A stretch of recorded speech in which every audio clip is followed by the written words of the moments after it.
Hello my dear student, welcome back to my channel सरमल lecturer. आज का ये video class 10 Hindi 2024 board exam के लिए सबसे ज्यादा इंपॉर्टेंट है।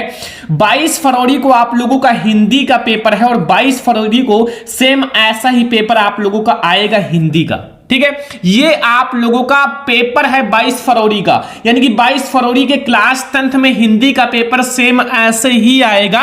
पेपर देने से पहले आप ये वीडियो जरूर देख लेना, क्योंकि ये सबसे ज्यादा इंपॉर्टेंट वीडियो है। ठीक है, हिंदी का ये सबसे ज्यादा वायरल पेपर है और इसमें जितने भी क्वेश्चंस है ना वो 100% आपके बोर्ड एग्जाम में आएंगे। आप इस वीडियो को जरूर देखना लास्ट तक, क्योंकि इसमें मैं आप लोगों को जो बताऊंगा ये 10th हिंदी 2024 बोर्ड एग्जाम का 22 फरवरी का पेपर है, जो 22 फरवरी को हिंदी का पेपर आने वाला है। मैं 100% गारंटी लेता हूं। और हां, अगर आपको विश्वास ना हो तो आप पेपर देकर आना और इस वीडियो को देखना और मिला लेना एक एक क्वेश्चंस को। ठीक है, आपको पता चल जाएगा कि सर ने सही कहा था या नहीं। ठीक है, आपके पास 3 घंटे 15 मिनट का समय होता है। ठीक है, 3 घंटे में आपको ये पूरा पेपर सॉल्व करना है और आप लोग इस पेपर को मैं आपको सॉल्व भी करा दूंगा। आप 2 घंटे में पूरा पेपर करोगे, मैं गारंटी लेता हूं। ठीक है, एंड इसमें आपके कुल 10 ही प्रश्न हैं, मतलब 10 प्रश्न रहेंगे, 70 नंबर आपको मिलेगा। 70 नंबर आपका फिक्स हो जाएगा, ऑब्जेक्टिव आपका अलग से रहेगा। ठीक है, और एक बात याद रखना, मैं आपसे आज पहली बार कह रहा हूं कि आप लोग पेपर देने से पहले ये वीडियो जरूर देख लेना। अगर आपको मौका मिल रहा है तो मौका ये एक बार ही मिलेगा, हो सकता है कि ये वीडियो आपको बाद में ना मिले। ठीक है, तो मौका एक बार मिला है, पेपर देने से पहले आप जरूर देख लेना। अगर आपको पेपर के दिन आधी रात को भी ये वीडियो मिलती है ना तो आप लास्ट तक देख लेना, क्योंकि इसमें जितने भी क्वेश्चंस हैं वो बहुत ज्यादा इंपॉर्टेंट हैं। और बहुत सारे स्टूडेंट कमेंट करते हैं सर क्या आएगा बोर्ड एग्जाम में, क्या आएगा, तो वो भी मैं आपको बताऊंगा इस वीडियो में। बहुत ज्यादा वायरल पेपर लाया हूं, कैसे लिखना है वो भी बताऊंगा, कैसे तैयार करें वो भी बताऊंगा, सब कुछ इस वीडियो में है। हिंदी में आप टॉपर बनोगे भाई, 65 नंबर लाओगे 70 में, 70 नंबर का पेपर होगा, 65 नंबर आप लेकर आओगे, ये मैं गारंटी लेता हूं। ठीक है, सबसे पहले आप देखो आपका पेपर सेम ऐसे ही रहेगा। यहां क्रमांक रहेगा, नाम रहेगा, पेपर कोड है 801 VD। ध्यान रखना ये हर एक जिले के लिए है, ऐसा मत सोचना कि इसी कोड पर। देखो ये हर एक जिले के लिए है। ठीक है, किसी भी जिले से हो आप ये देख सकते हो। ठीक है, पूर्णांक रहेगा 70 नंबर का, समय रहेगा 3 घंटे 15 मिनट का आपके पास समय रहेगा। कुछ निर्देश भी हैं, जैसे पहला है प्रारंभ के सभी प्रश्न आपको अनिवार्य हैं, एंड दूसरा है इस प्रश्न पत्र के 2 खंड हैं और बा। ठीक है, एंड तीसरा है खंड आ जो है वो 20 बहुविकल्पीय प्रश्न है जिसका आंसर OMR शीट पर देना है। एंड चौथा है हमारा कि खंड आ के आपके OMR शीट पत्रक पर दीजिए, लेकिन OMR शीट में देने के पश्चात आप कार्ड पीट इरेजर व्हाइटनर इन सब का प्रयोग ना करें। ठीक है, पांचवा है प्रश्न के जो अंक हैं उनके सम्मुख लिखे हुए हैं। छठवां है कि खंड बा जो है 50 अंक का वर्णात्मक प्रश्न है, मतलब खंड बा 50 नंबर कॉपी में लिखना है। ठीक है, खंड बा में सभी प्रश्न एक साथ ही करें। 8वां है प्रथम से प्रारंभ कीजिए और अंतिम तक जाइए, जो प्रश्न नहीं आता उसमें अपना समय मत नष्ट कीजिए। ठीक है, तो ये पढ़ना बहुत ज्यादा जरूरी है। तो अब हम लोग बढ़ते हैं क्वेश्चंस की ओर। बहुत ही ज्यादा इसमें वायरल क्वेश्चंस हैं, सारे आपको वायरल पेपर में। खंड आ, एक बात याद रखना, हो सकता है कि आप लोगों का थोड़ा सा ये चीज जो है रंगीन देखने को मिले आपके पेपर में भी, क्योंकि ये सेम पेपर है तो आप लोग देखना हो सकता है कि ये ऐसा ही मिले। ठीक है, तो ध्यान से देखना भाई, आप लोग टॉपर बन जाओगे। ठीक है, सबसे पहला क्वेश्चन, उपन्यास भूले बिसरे चित्र के लेखक हैं। उपन्यास भूले बिसरे चित्र के लेखक 1 नंबर का ऑब्जेक्टिव है। 1 नंबर बिल्कुल क्लियर कर लो अपना कि उपन्यास भूले बिसरे चित्र के लेखक कौन है। प्रेमचंद्र, यशपाल, भगवती चरण वर्मा या वृंदावन लाल। भैया कौन है, तो वो है भगवती चरण वर्मा जी। कौन है, भगवती चरण वर्मा है। ठीक है, 1 नंबर आपका क्लियर हो गया कि भैया जो उपन्यास भूले बिसरे चित्र है उसके जो राइटर है वो भगवती चरण वर्मा जी हैं। दूसरा, शुक्लोत्तर युग के प्रमुख कहानीकार हैं। शुक्लोत्तर युग के प्रमुख कहानीकार कौन है। इलाचंद्र जोशी, मोहन राकेश, विकल्प का और खा दोनों, इनमें से कोई नहीं। 1 नंबर ये भी आप अपना क्लियर करो फटाक से। और इसके जो राइट ऑप्शन है वो है हमारा गा वाला, यानी कि हमारे विकल्प का और खा दोनों सही है। हमारे इलाचंद्र जोशी भी हैं और मोहन राकेश भी हैं। सारा क्वेश्चन ध्यान से समझना, 20 में 20 आपको ऑब्जेक्टिव में लाना है, एक भी नंबर आपको कम नहीं करना है। ठीक है, हमें 20 में 20 ऑब्जेक्टिव में लाना ही है।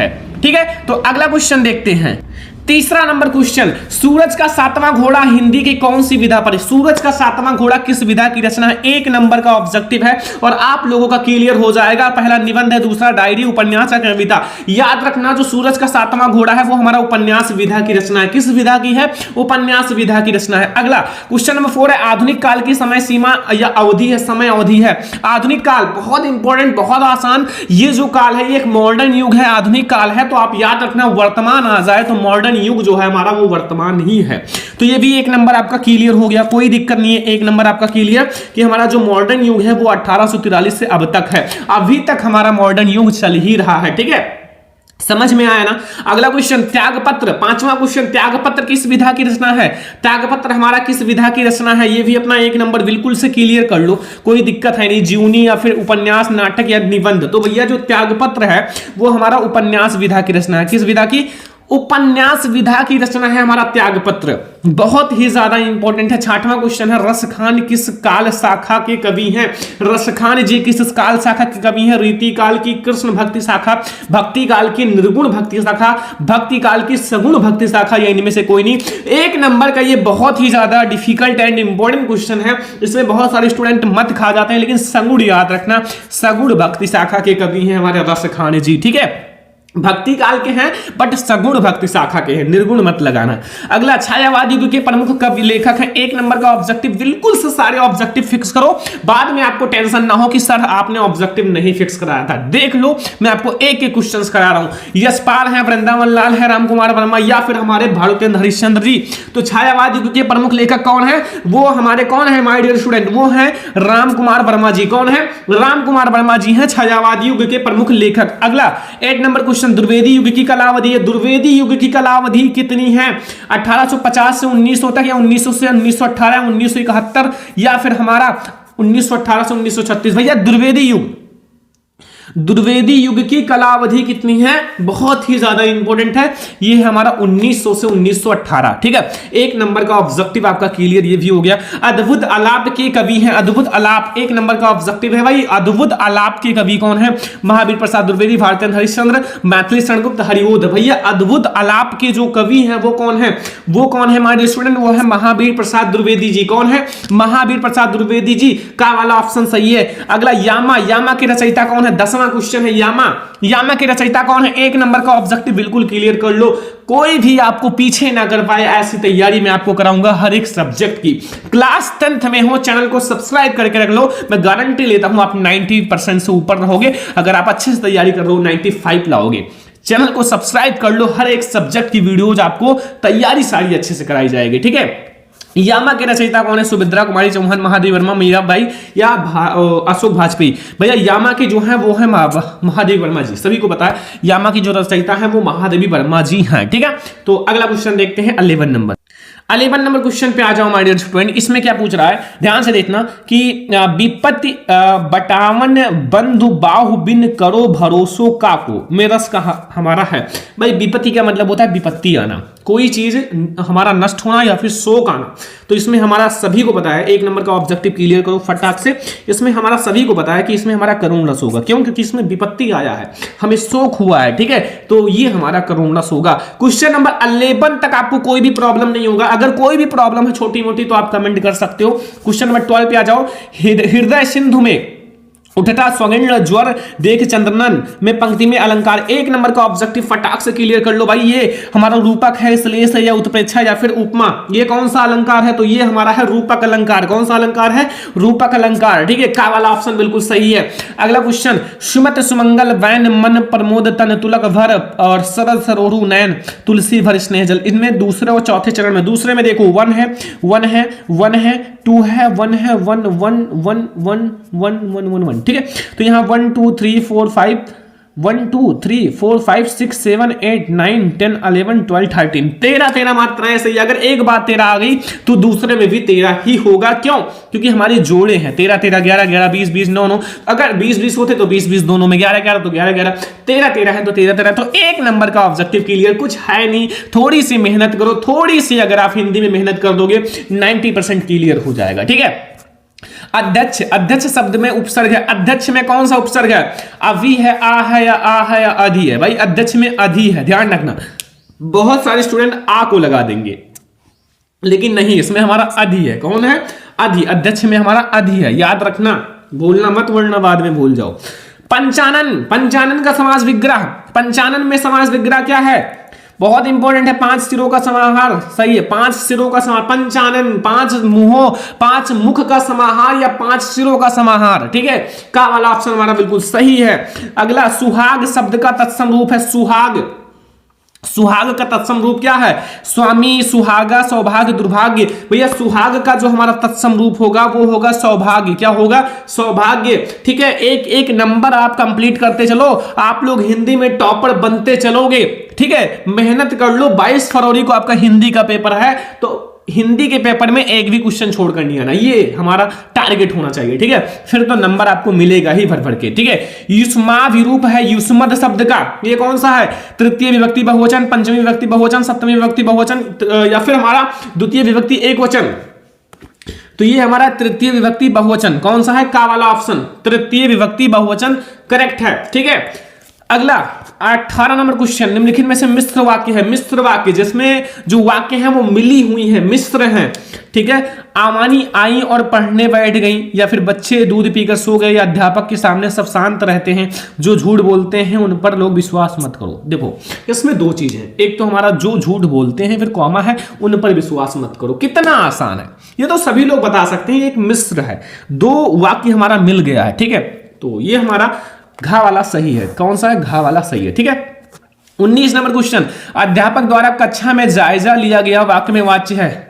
तो देखो अध्यापक द्वारा, यानी कि यहां डायरेक्ट पैसिव वॉइस, और हाँ याद रखना ये हमारा कर्ता तो है नहीं, सब्जेक्ट, ये द्वारा है, तो ये कर्म है। क्या है? कर्म, यानी कि ऑब्जेक्ट है, तो कर्मवाच्य है। ठीक है, अगला, मन की कोमलता अक्सर चोट रख जाती है में पद परिचय होगा। भाई क्या क्वेश्चन है, बच्चों का तो दिमाग हिल गया। देखो इसमें कुछ है नहीं यार, भाव, इसमें भाव है, कोमलता भाव संज्ञा है, मन की कोमलता स्त्रीलिंग है, एक वचन कर्मवा, बिल्कुल सही है। क्या है? ए वाला ऑप्शन सही है। ठीक है, का वाला। तो 20 ऑब्जेक्टिव हम लोगों ने देखा, पेपर में 20 में 20 करके आना है, छोड़ना नहीं है। याद रखना, जब तक तोड़ेंगे नहीं तब तक छोड़ेंगे नहीं। अपना टारगेट है कि हमें हिंदी में 99 करके आना है और हमें लाना है 95%। हिंदी में 95% से कम नहीं आना चाहिए, क्योंकि इसमें है क्या, अगर आप लोग ये वायरल पेपर ही सॉल्व कर लेते हो तो आप लोगों का काफी ज्यादा परसेंट बन चुका है। तो आप लोग उतना तो पढ़े ही होंगे सारी चीजें। ठीक है, तो ऑब्जेक्टिव हो चुके हैं। अब हम लोग देखते हैं खंड बा वाला क्वेश्चन।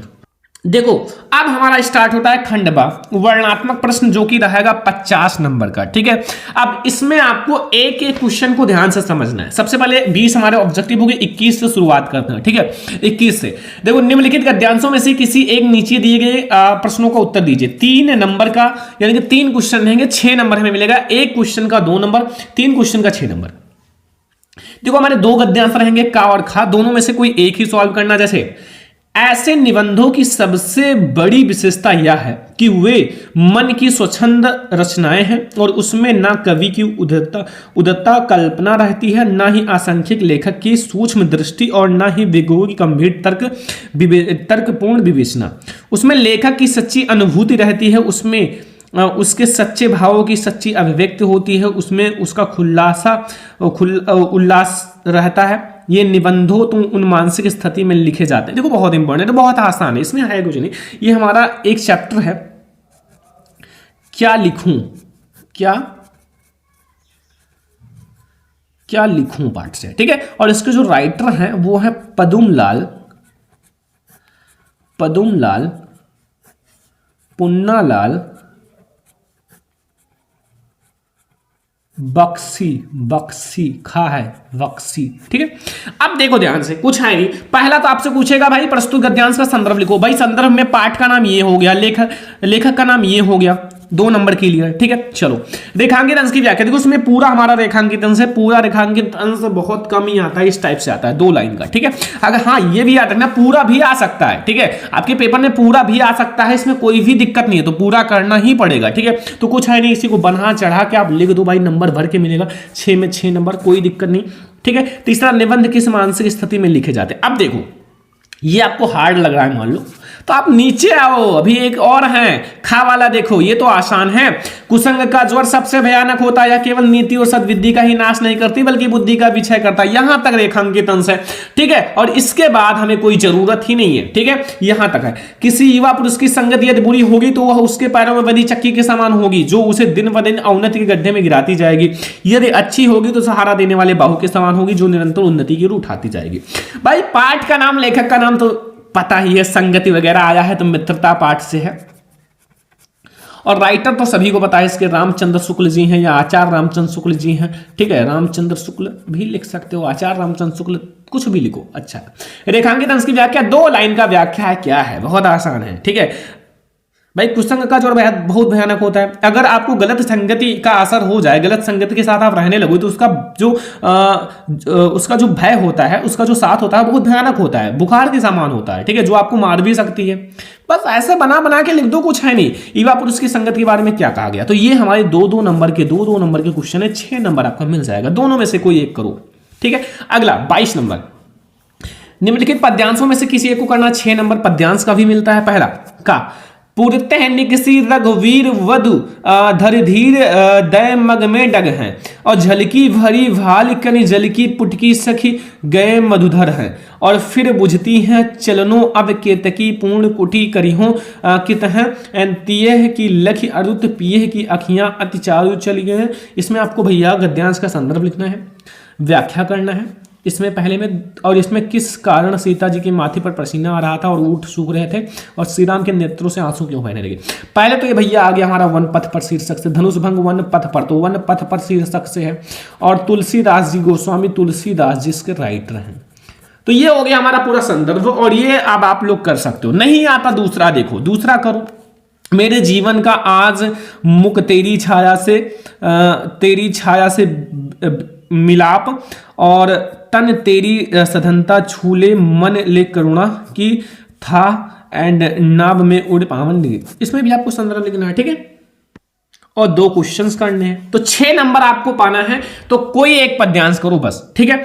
अब देखो आ गया भैया जीवन परिचय 5 नंबर का। सबसे पहले निम्नलिखित लेखकों में से किसी एक का जीवन परिचय देते हुए उनकी रचना लिखिए। जीवन परिचय लिखना है, उनकी रचना भी लिखना है, आपको 6 नंबर मिल जाएगा, सॉरी 5 नंबर।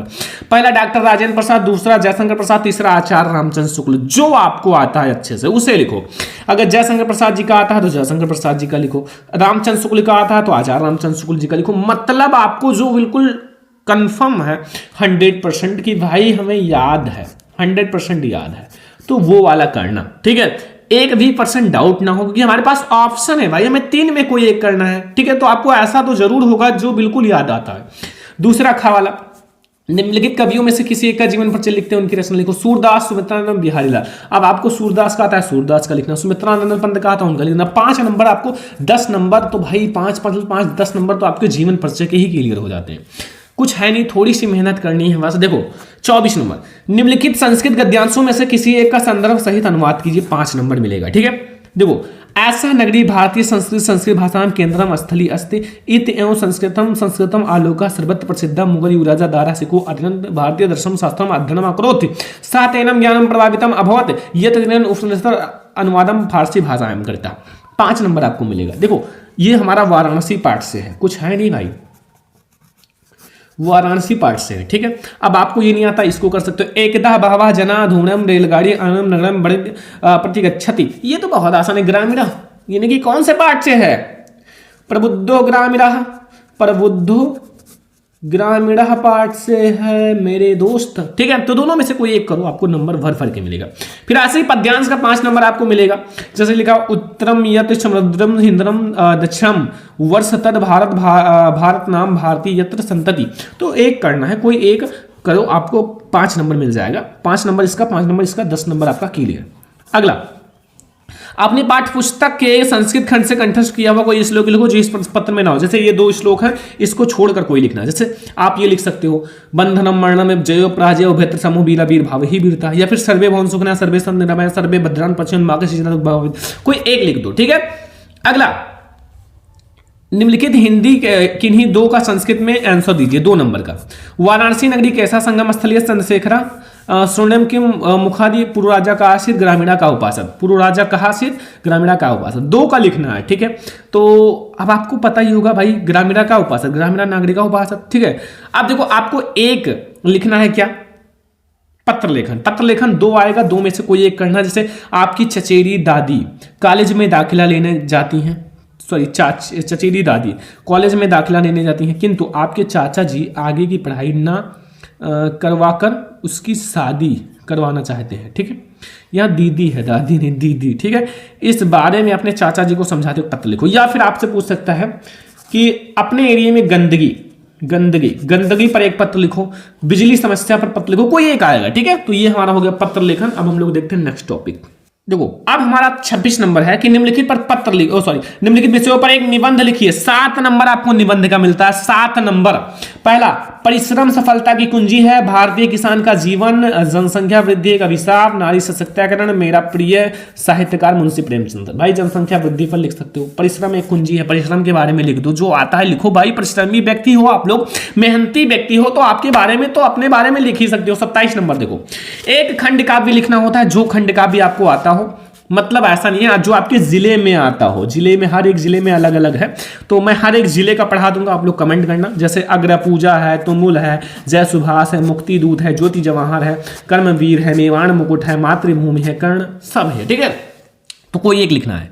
तो ये है हमारा 22 फरवरी का हिंदी का वायरल पेपर। बस 22 फरवरी के लिए आप ये वायरल पेपर तैयार कर लो। 22 फरवरी के हिंदी के पेपर के दिन में आप धुआं उड़ा दोगे, एक भी नंबर छोड़कर नहीं आओगे। बस पेपर जाओगे, करके आओगे, छोड़कर एक भी नहीं आओगे, देखना, ठीक है। 22 फरवरी के दिन। तो इस वीडियो को ज्यादा से ज्यादा लाइक करना, शेयर करना, चैनल पर नया तो सब्सक्राइब भी कर लेना, ठीक है। यह है हिंदी का एक वायरल पेपर। ऐसे में आपको हर एक सब्जेक्ट का कराऊंगा। अगर आप कमेंट करोगे तो अगला किस सब्जेक्ट पर लाएं आप लोग कमेंट कर देना, ठीक है। तो इस वीडियो को लाइक, चैनल सब्सक्राइब करना। चलो फिर मिलते हैं नेक्स्ट इंपॉर्टेंट वीडियो में, तब तक के लिए जय हिंद।